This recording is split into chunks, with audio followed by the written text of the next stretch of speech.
मैं समय हूं। मेरे बहाव के रास्ते में न किसी दुख की रुकावट है, न किसी सुख की।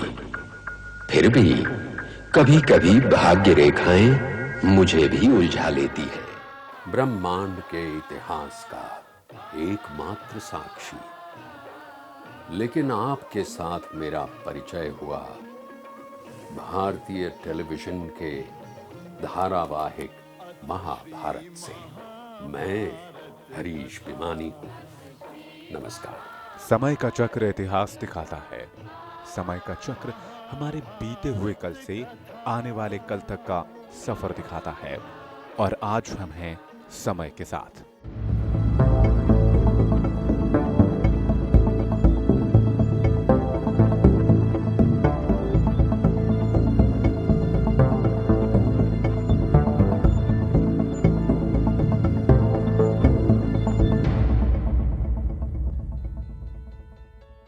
जी हाँ, इंडियन टेलीविजन के इतिहास में समय के नाम से पहचान बनाने वाले देश के जाने माने voice over artist Harish Bhimani, जिनकी आवाज ही उनकी पहचान है।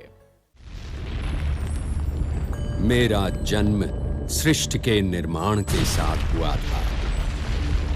मैं पिछले युगों में था, इस युग में हूं और आने वाले सभी युगों में रहूंगा। वो एक डॉक्यूमेंट्री मेकर हैं, लेखक हैं, न्यूज रीडिंग कर चुके हैं, पर वॉइस रिकॉर्डिंग के अलावा एक और चीज जिसके लिए वो लोगों में बखूबी पहचाने जाते हैं, वो है एंकरिंग। रहा था कि जयदीप जी की सांस कितनी लंबी है, 16 बार की मैंने गिनी। उनकी आवाज में ठहराव और गतिशीलता एक साथ महसूस कर सकते हैं आप। उनकी आवाज में दर्शकों को बांध कर रखने का जादू है। उनकी आवाज सुनकर ही देश के लाखों करोड़ों दर्शक टीवी के आगे बंद कर बैठ जाते हैं। पर उन्हें अपनी आवाज में अब तक परफेक्शन नजर नहीं आता। मुझे उसमें त्रुटियां नजर आती हैं, लेकिन कभी अगर मैं डिस्ट्रैक्ट हो गया और मैं क्या कह रहा हूं वो मैं सुनूं और मुझे वो अच्छा लगे, तब मुझे लगता है कि नहीं, ये कुछ ठीक ठाक मैंने परफॉर्मेंस किया है and I should keep it up. जो आवाज 4 दशकों से दर्शकों को लुभा रही है, जो आवाज श्रोताओं को उन्हीं की भाषा में अलग अलग विषय समझाती है, अजी यही आवाज तो देश की सर्वश्रेष्ठ बैकग्राउंड साउंड्स में से एक है। पर इसके पीछे का छुपा राज जानना चाहते हैं आप, तो खुद हरीश से सुनिए। आवाज जितनी जरूरी है उससे कहीं ज्यादा अंदाज जरूरी है। बलराज साहनी साहब, वो बोलना, उनका बोलना कितना अच्छा लगता था। उनकी आवाज मीठी थी, अलग थी, मगर आप ये नहीं कहेंगे, हालांकि वो रेडियो में भी थे, मगर उनके बोलने में एक अजीब मिठास थी। सुन के लगता था कि काश मैं ऐसा बोलता। बहुत अच्छी लगती थी मुझे। मैं आवाज नहीं कहूंगा, उनका बोलना बहुत अच्छा लगता था। ओ, आज तो बिटिया को बड़ा प्यार आ रहा है हमारे ऊपर। डैडी, अगले हफ्ते हमारे स्कूल में बहुत बड़ा प्रोग्राम हो रहा है। मैं परी बन रही हूँ उसमें। हमारी बिटिया परी नहीं बनेगी तो और कौन बनेगी? हा? उनके लिए आवाज से ज्यादा अंदाज जरूरी है, और यही उनकी शोहरत के पीछे का छिपा रहस्य भी। पर उनकी एक और गजब की सोच है। वो सोच आपको भी हरीश भिमानी बनने को मजबूर कर सकती है। मेरा ये विश्वास है कि बोलना, speaking is the most important part of your personality, और it is also the most mouldable. वो जितना आपके व्यक्तित्व का महत्वपूर्ण हिस्सा है, उतना ही आसान उसको तराशना है। आप अपनी हाइट बढ़ा नहीं सकते, आप अपने चेहरे में कोई अंतर ला नहीं सकते। बहुत बहुत तो बाल की स्टाइल थोड़ी जब तक हैं, जो कि कम होते जाएंगे, उसमें उसके साथ आप थोड़ा खिलवाड़ कर सकते हैं, थोड़े कपड़े बेहतर पहन सकते हैं, और चाल ढाल बदलना बहुत मुश्किल है। हाँ, तो एक चीज अगर बदल सकती है तो वो आपका बोलना। दरअसल उन्होंने अपना ग्रेजुएशन इंजीनियरिंग में पूरा किया और फिर एमबीए की पढ़ाई की। पर अब तक हरीश को ये पता नहीं चल पाया कि आखिर उन्हें जिंदगी में करना क्या है।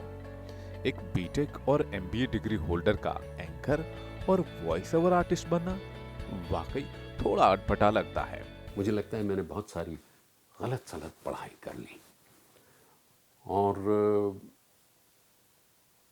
इसका उत्तरदायित्व, इसका जिम्मेदार मैं केवल अपने माता पिता या अपने परिवार के विचारों को नहीं समझता, उसमें मेरा भी योगदान रहा है।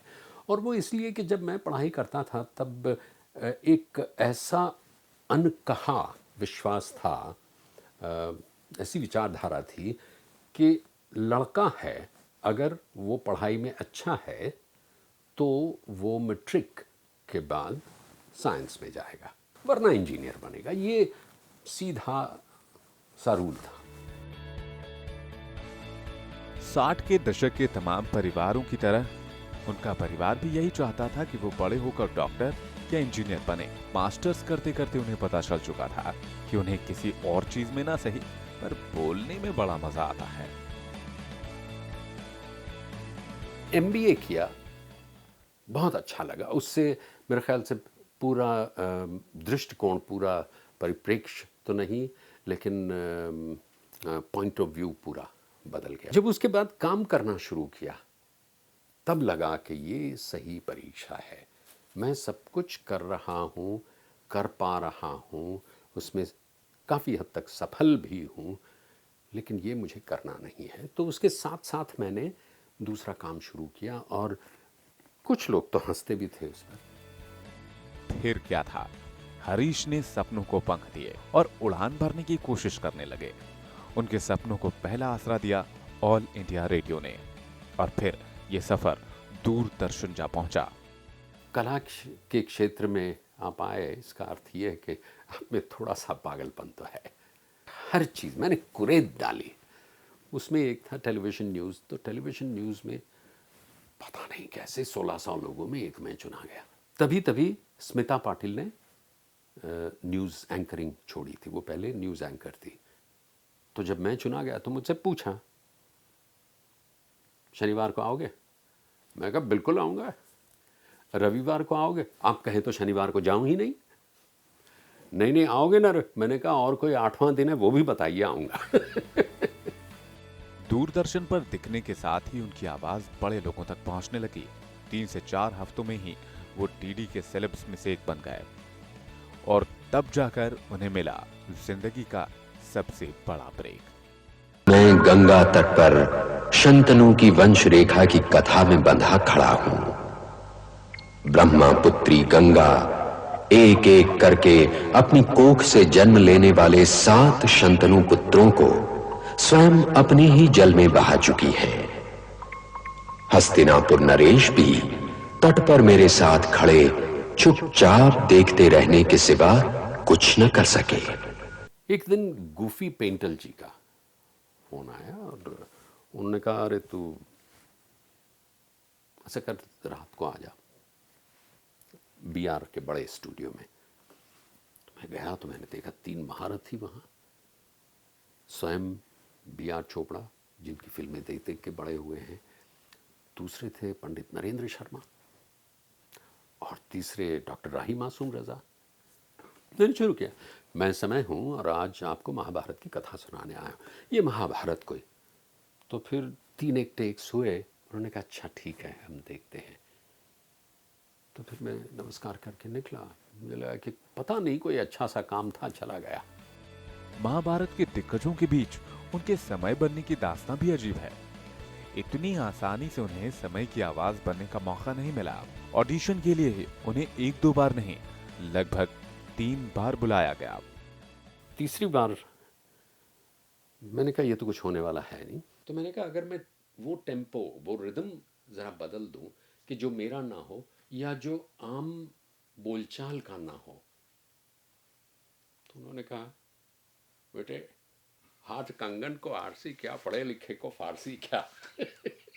तो मैंने ऐसे कहा, मैं समय हूँ, आज आपको महाभारत की कथा सुनाने आया। महाभारत में संकट अनेक फलों वाला एक भाला है, जिसका एक न एक फल हर पात्र की छाती में उतरा हुआ है।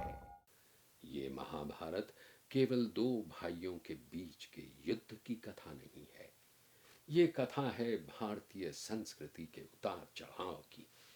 पीछे से आवाज आई, बस इसी को पकड़ के रखो। इस तरह हरीश बन गए समय की आवाज और साथ ही इंडियन टेलीविजन की सुपरहिट सीरीज का हिस्सा। लेकिन न्यूज कास्टिंग और वॉइस ओवर आर्टिस्ट बनने के बाद उन्होंने कदम रखा लाइव स्टेज एंकरिंग की फील्ड में, और वहां भी उन्होंने खूब शोहरत बटोरी।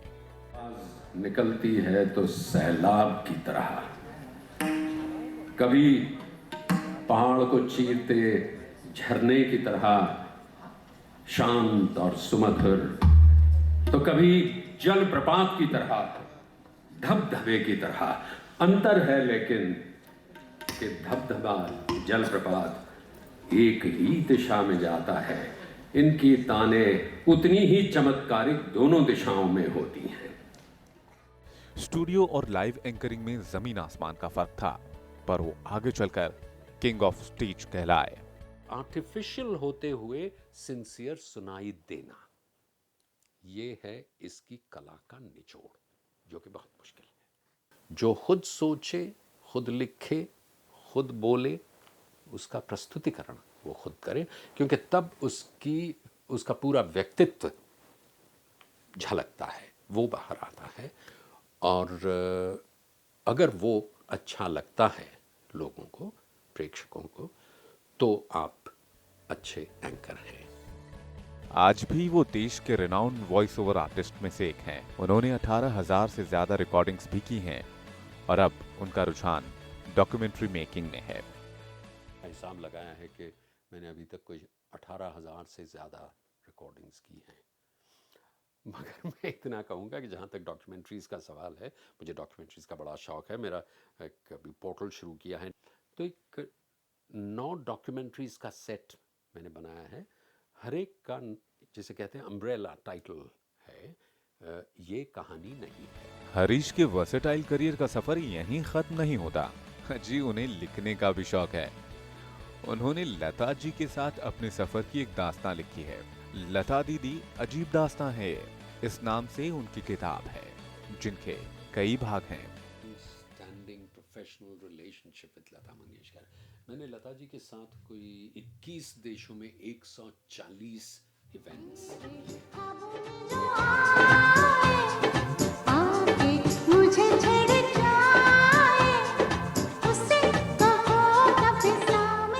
नज़दीकी आ जाती है, मतलब विचारात्मक नज़दीकी आ जाती है, एक दूसरे को जानना शुरू करते हैं। मतलब मैं उन्हें जानना जितना चाहता था, उससे धीमे धीमे ज़्यादा जानता गया। उनके व्यावसायिक तौर तरीक़े, उनके क्यों क्या करती हैं, क्यों क्या नहीं करती वगैरह। ये गाना हमने कहीं एक फंक्शन में गाया और जो हमारे पुराने म्यूज़िक डायरेक्टर्स थे वो इतने नाराज़ हुए हमसे, कहने लगे इतना चीप गाना तुम लोग गाते हो। लेकिन भाई और बहनें, जो आजकल गाने बन रहे हैं उसके सामने ये तो बहुत बड़ा अच्छा गाना है। लता जी के लगभग हर कॉन्सर्ट में वो साथ थे, पर उन्हें कुछ समय के लिए किशोर दा के लाइव शो का सूत्रधार बनने का भी मौका मिला। हंसते गाते जहां से गुजर, दुनिया की तू परवाह न कर। और हंसते गाते जहां से गुजर, दुनिया की तू परवाह न कर। मुस्कुराते हुए दिन बिताना, यहाँ कल क्या हो किसने जाना। वो जिंदगी एक सफर है सुहाना, यहाँ कल क्या हो किसने जाना। शिल्पा के साथ मैंने काफ़ी काम किया, कोई 14-15 कॉन्सर्ट्स किए उनके साथ। उनके यहाँ जाना काफ़ी होता था। तो पुस्तक एक लिखी है, उम्मीद है एक दो और भी हों। वो जिंदगी एक सफर है सुहाना, यहाँ कल क्या हो किसने जाना। उड़ ले तो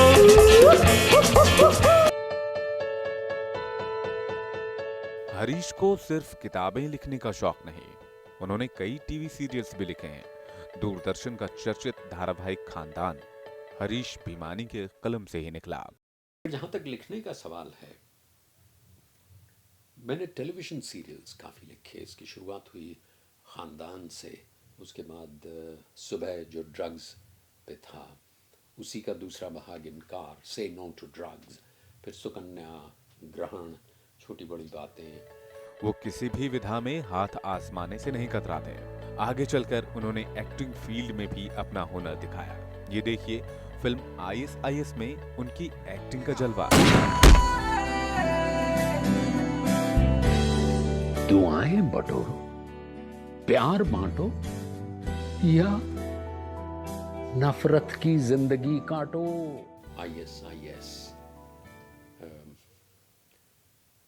एनिमीज ऑफ ह्यूमैनिटी, मतलब ये कोई मजाक नहीं है। फंस गए रे ओबामा, वो मजाक नहीं है। ये एक्चुअल सीरियस फिल्म है ISIS के बारे में। डायलॉग मैंने लिखे हैं और इत्तेफाक से रोल भी किया है। Acting, anchoring, voice over recording और राइटिंग, एक ही इंसान में इतनी खूबियां। हरीश सब कुछ बड़ी आसानी से मैनेज करते हैं। पर इन सब में उनका फेवरेट करियर ऑप्शन कौन सा है, ये पूछ लो तो वो जवाब नहीं दे पाते। मेरा करियर, जैसे मैंने कहा, मैं 4 एक विधाओं में बंटा हुआ है। एक तो जो वॉइस ओवर्स रिकॉर्डिंग यानी कि आवाज़ देना, दूसरा है एंकरिंग, लाइव एंकरिंग, तीसरा है राइटिंग और चौथा है डॉक्यूमेंट्री बनाना। क्योंकि मुझे ये चारों ही जब मैं करता हूँ तो उसमें पूरी तरह रत होता हूँ, इसलिए मुझे ये पता नहीं चलता कि क्या कम अच्छा लगता है, क्या ज़्यादा अच्छा लगता है। इस दमदार आवाज को कई बार अलग अलग चैनल्स पर अलग ढंग से सम्मानित किया जा चुका है। वो कई युवा वॉइस ओवर आर्टिस्ट के लिए आदर्श हैं और उन्हें अपनी सलाह भी देते हैं।